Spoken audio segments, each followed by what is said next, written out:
Hello everybody, happy Monday. Welcome to my networking show. Today's topic, MAC addresses. So Adam, can you tell me what's a MAC address?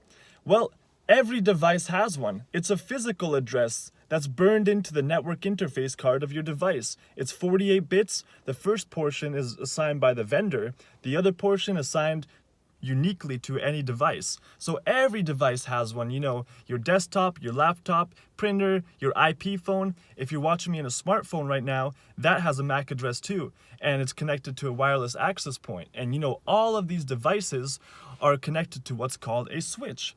And now a switch can be made by either Cisco or HP or Sierra. And you got all these different models of switches too. Juniper has the 2008 model.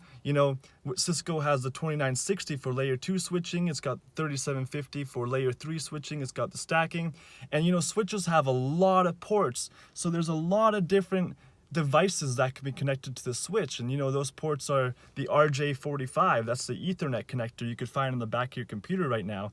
And every port's a different collision domain, so there's no mixing up with different transmissions of data. So the switches are all about the MAC addresses. So it works out of the box. You take the switch out of the box, brand new, you plug it in, you start plugging devices, and every time a new device gets plugged in, or maybe a device has been turned off but it was already plugged in, and then you turn it back on, it sends to the switch, and the switch goes, "What's your name, computer?" And then computer says, "My name is this MAC address." And the switch goes, "Great, I'm going to put your name into my CAM table." And the CAM table is the MAC address table in the switch. And you could look at it any time. You just type in show MAC address table on the switch, and it brings up this table with all the MAC addresses tied to whatever port.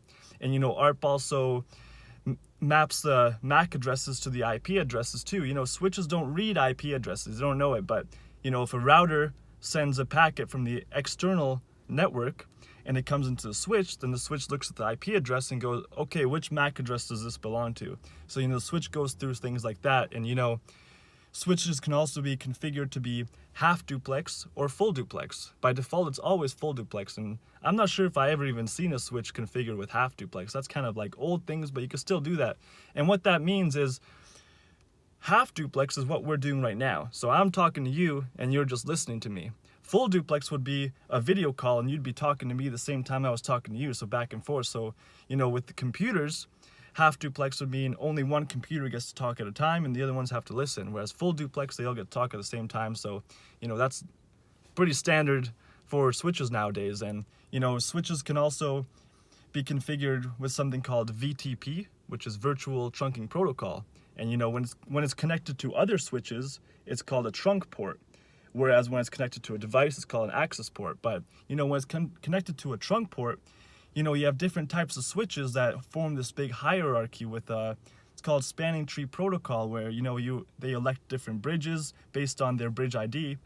Or if all the bridge IDs are the same, then it's based on the MAC address. So again, reading the MAC addresses. The MAC addresses are everything to do with switches.